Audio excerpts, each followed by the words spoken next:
Greetings from the National Judicial College, which next year will be celebrating 60 years of educating thousands, in fact, hundreds of thousands of judges in the United States and all over the world.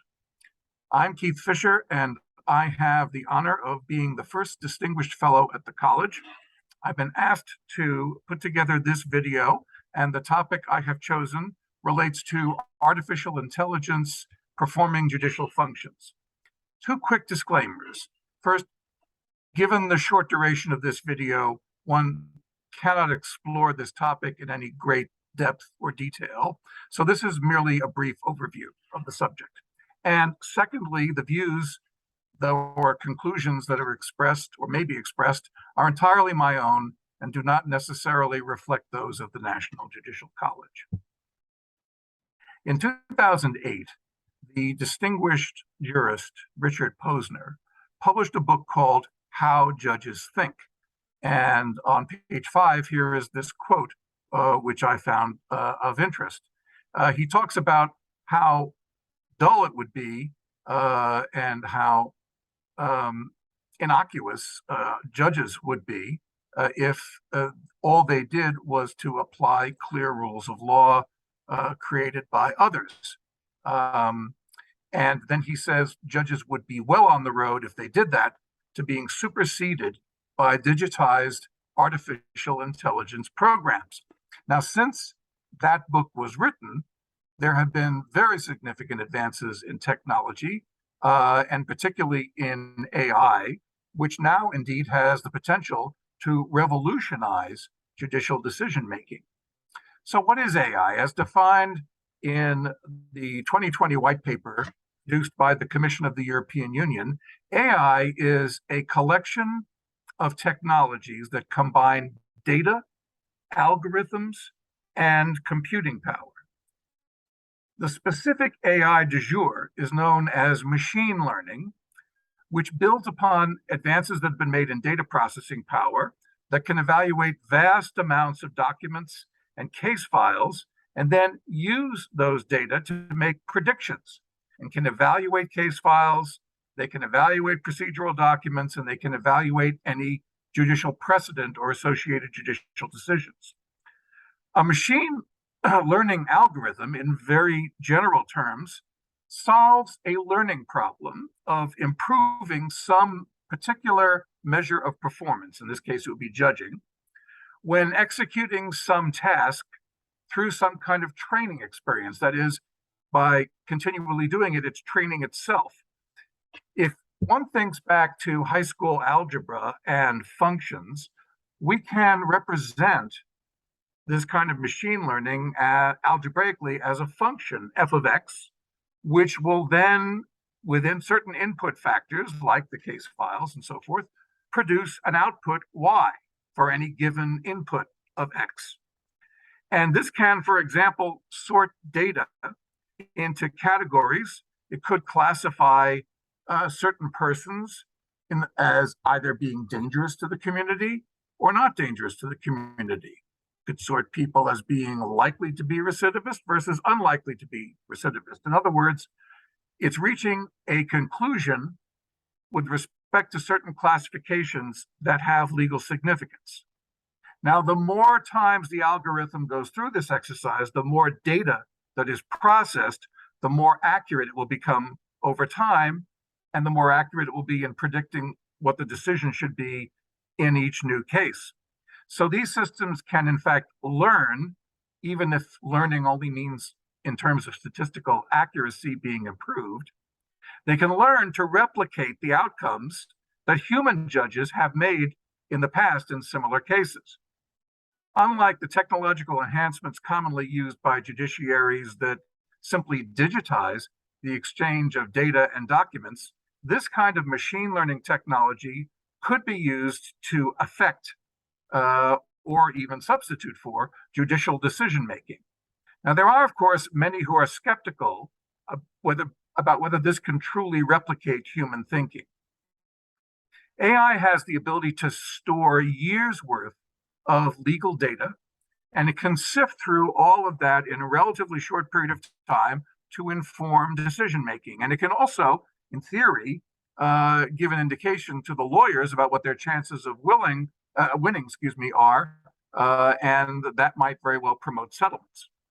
Now, an example of a nation that is pursuing this avenue is China, where the government's committed to rolling out smart courts as part of its push to be preeminent in AI, for one thing, but also as part of its desire to improve the efficiency of its courts and promote its public's confidence in those courts.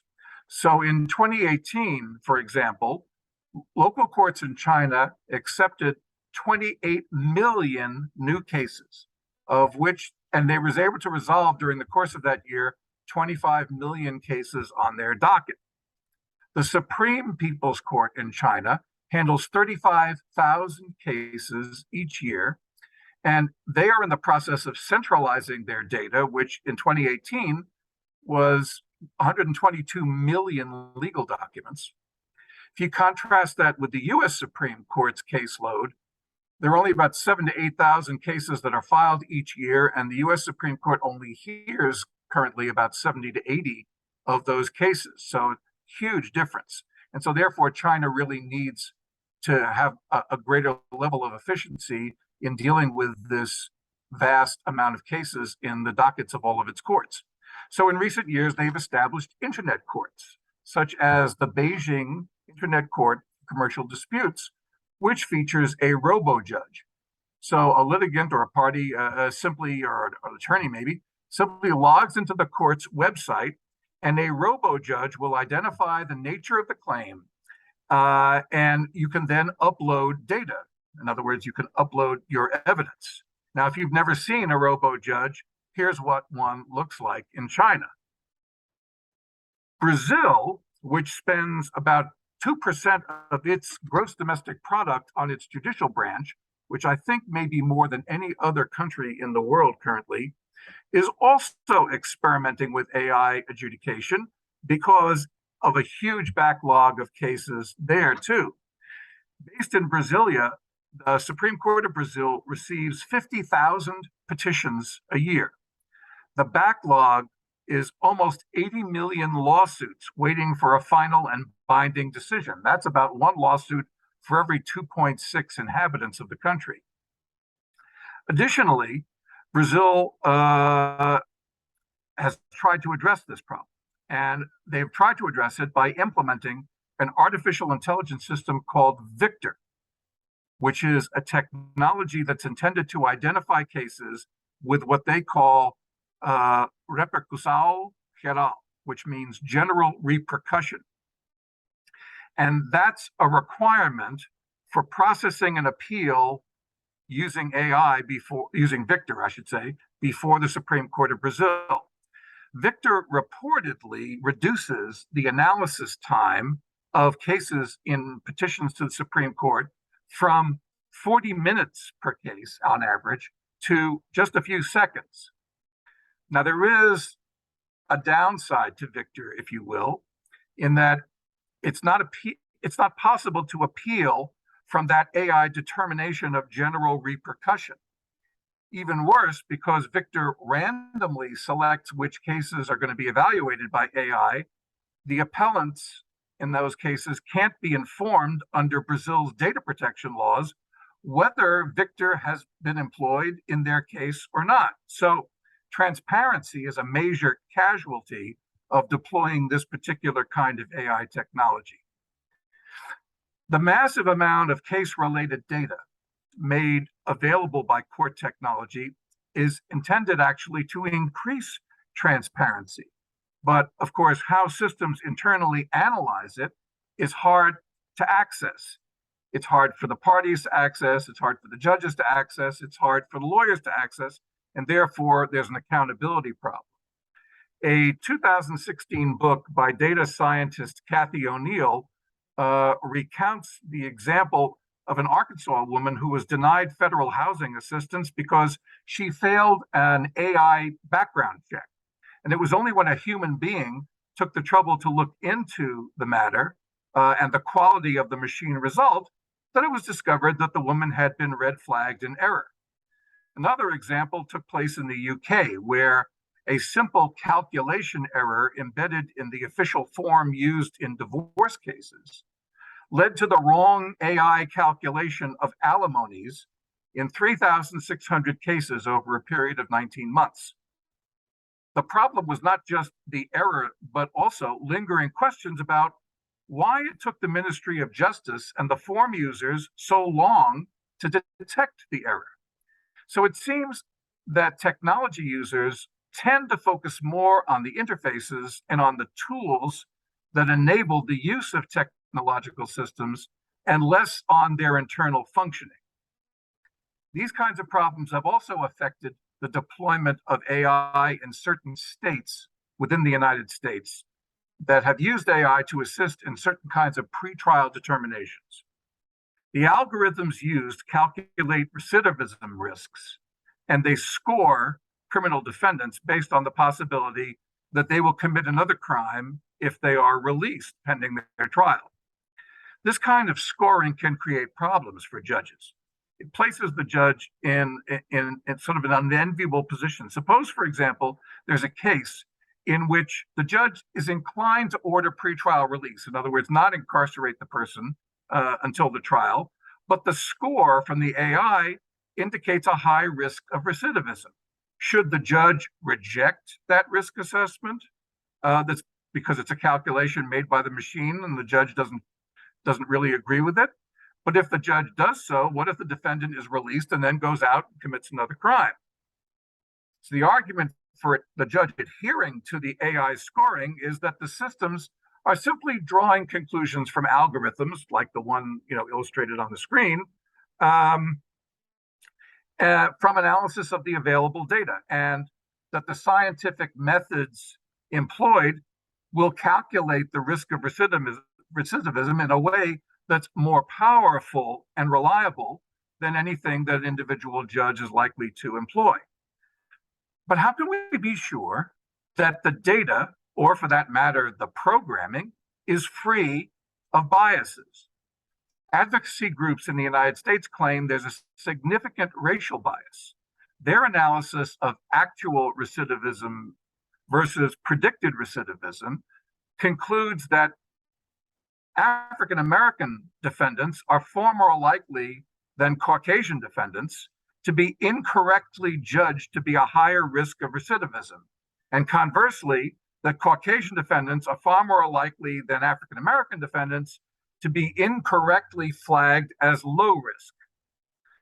That example, like the UK divorce case example I mentioned a minute ago, raises significant questions about the accountability of the technology. The problem of accountability is even more severe with AI systems based on machine learning, because the predictions being made are based on an algorithm that isn't static, but is something that is evolving over time. Because if it's working properly, the algorithms are changing. They're learning based on their own experience. And as they evolve, the public, indeed even the original programmers, simply don't know how the algorithm is working and why it's doing the things that it does. For this reason, among others, various codes of ethics pertaining to AI decision-making have been developed. In fact, there are more than 25 documents now internationally that set out international principles for the use of AI, including those of, for example, the Institute of Electrical and Electronics Engineers, the European Commission, UNESCO, and the Council of Europe.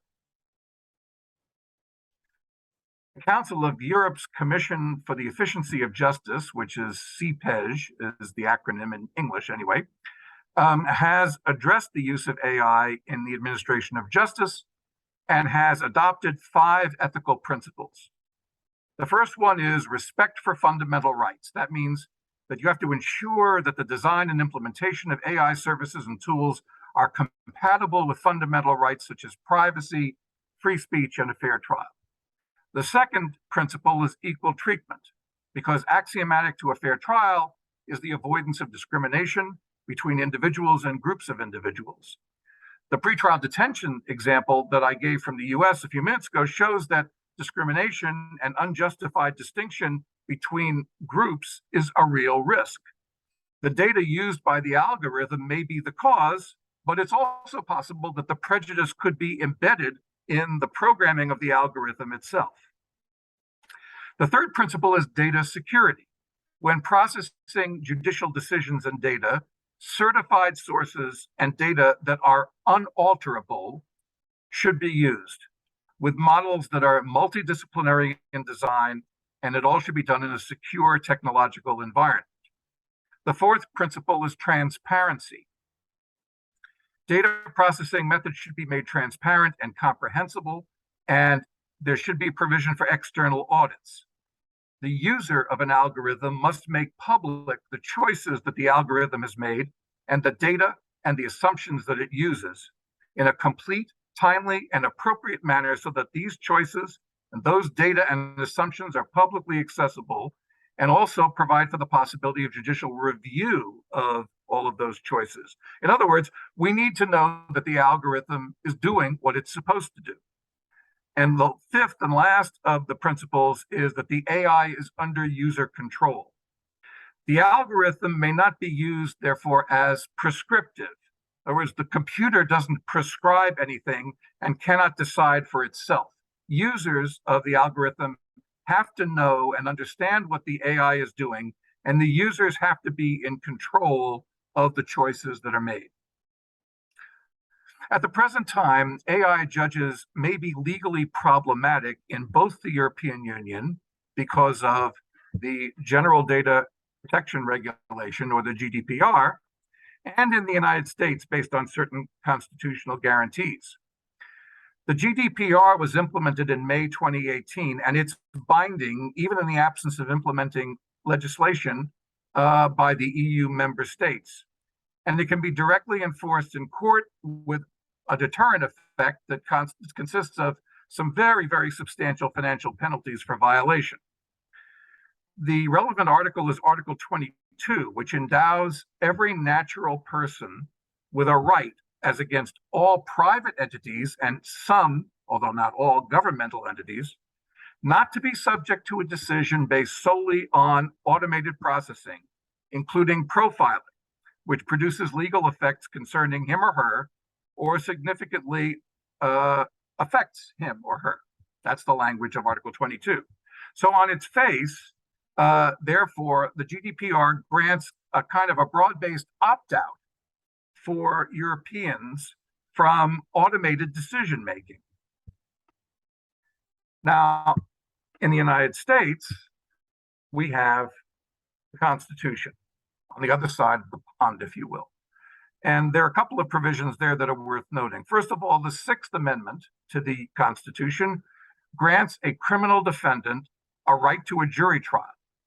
Now, the existing case law has uniformly held that that Sixth Amendment means that the right to a jury trial precludes a factual determination in a criminal case by a judge, at least without a knowing and informed consent or a waiver of a jury trial by the criminal defendant. So if that is so, in other words, the Sixth Amendment guarantees the right to a jury trial and you can't have a judge making the fact finding, it must a fortiori also apply to having an algorithm making fact finding. There are also some due process implications under the Due Process Clause of the Constitution. For example, procedural due process is normally thought of as requiring notice and some kind of a hearing. Well, having a machine instead of a natural person conducting the inquiry and rendering a decision calls into question whether due process is being satisfied. So-called evidence-based tools are in use in some jurisdictions in connection with, say, sentencing, but without any apparent judicial direction or any procedural safeguards. And there are also some questions that arise not only in the context of sentencing, but also in pretrial release, as I've described previously. Indeed, a widely publicized 2016 decision of the Wisconsin Supreme Court circumscribed the permissible use of an algorithmically generated risk score. That score may not be considered, according to the court, as a determinative factor in deciding whether an offender can be supervised safely and effectively in the community as a matter of due process. So, at least in Wisconsin, the idea of a fully automated bail determination is just a non-starter right now. But as long as a human judge is involved, the Wisconsin High Court was willing to allow trial courts to use the tool, even though its proprietary nature prevented the defendant and defense counsel from understanding how the risk assessment was arrived at. Even though some studies had raised questions about the accuracy of these risk assessments, and even though there were concerns, as I've mentioned earlier, that the algorithm disproportionately found minority defendants to be high risk.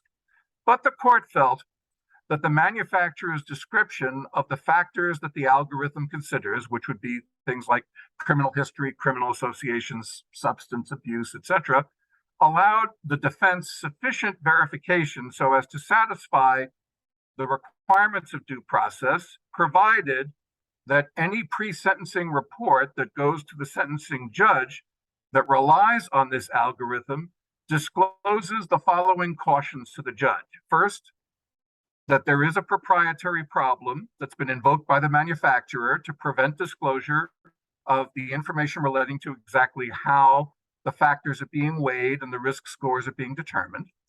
Secondly, that the risk assessment compares defendants to a national sample, but there's no cross-validation study for a purely Wisconsin population. Third, some studies of the algorithm's risk assessment scores have indeed raised questions about whether they disproportionately classify minority offenders as having a higher risk of recidivism. And fourth, that the risk assessment tools must constantly be monitored and renormed for accuracy due to changing populations and subpopulations. As long as all those categories of information are available to the sentencing judge, the Supreme Court of Wisconsin felt that the sentencing judge would be better able to assess the accuracy of the risk-based assessment by AI and give appropriate weight to it. It wouldn't be dispositive. The judge could decide how much weight should be accorded that information coming in the pre-sentence report.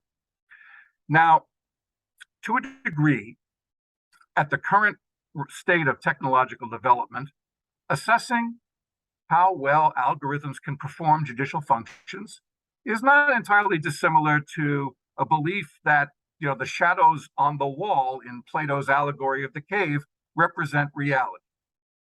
But unlike Plato's shadows, these algorithms are evolving. And not only are they evolving, but that evolution, and in fact, the pace of that evolution, is accelerating. So those who consider adoption of AI for adjudicative purposes will have to monitor carefully the experiences of Brazil or China or other societies and consider what safeguards should accompany the use of AI in the performance of judicial functions. I hope this overview has been of interest, and thanks for listening.